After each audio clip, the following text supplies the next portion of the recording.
Donald Trump is trying to recreate the election of Rutherford B. Hayes. Will it come down to one vote? Check it out. Leave your comments, ding the bell, share it with your friends, and subscribe to our channel. Yes. So we just found out that lawmakers are flying to Washington, D.C. to meet with President Trump tomorrow at his request. Right. And I just saw on your Twitter timeline that you think the president is moving to his 12th Amendment strategy, I assume, to stay in power. And I was wondering if you could explain how it would work.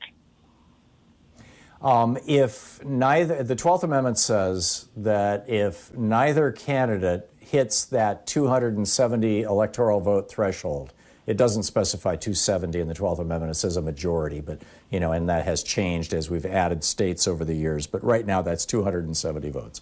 If neither candidate can hit that 270 vote number where they win the Electoral College, so there's no clear winner, then the election is decided by the House of Representatives, where each state has one vote. And you have 26 states that are Republican-controlled, 23 states that are Democratically controlled, and the vote is actually in the legislature of the states. The governor has no say in this matter. And so if it goes to the House of Representatives, the presidency goes to Donald Trump. That's just like, that's the way it is. So what they're trying to do is prevent, in a number of these swing states where there are Republican legislatures who might vote for Trump in a 12th Amendment scenario, even though they have Democratic governors. Again, the governor has no say in this matter. Gretchen Whitmer can't stop this from happening in Michigan if the Michigan legislature decides they're going to do it.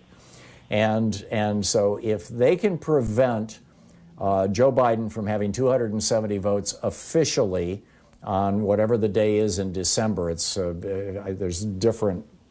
Historically, there have been different timelines, but it's right in that window between December 10th and December 20th, more or less.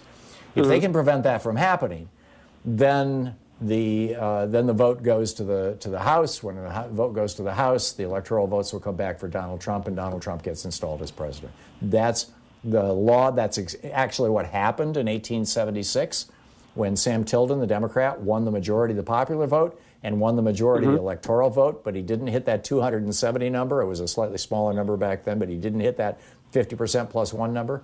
And so it went to the House, and the House put together a committee to figure out a compromise. And the compromise was, let's end Reconstruction, let's stab black people in the back, and by the way, we're going to give it to the Republican. We gave it to Rutherford Hayes, even though he lost both the popular vote and the Electoral College, which is the case with Donald Trump right now.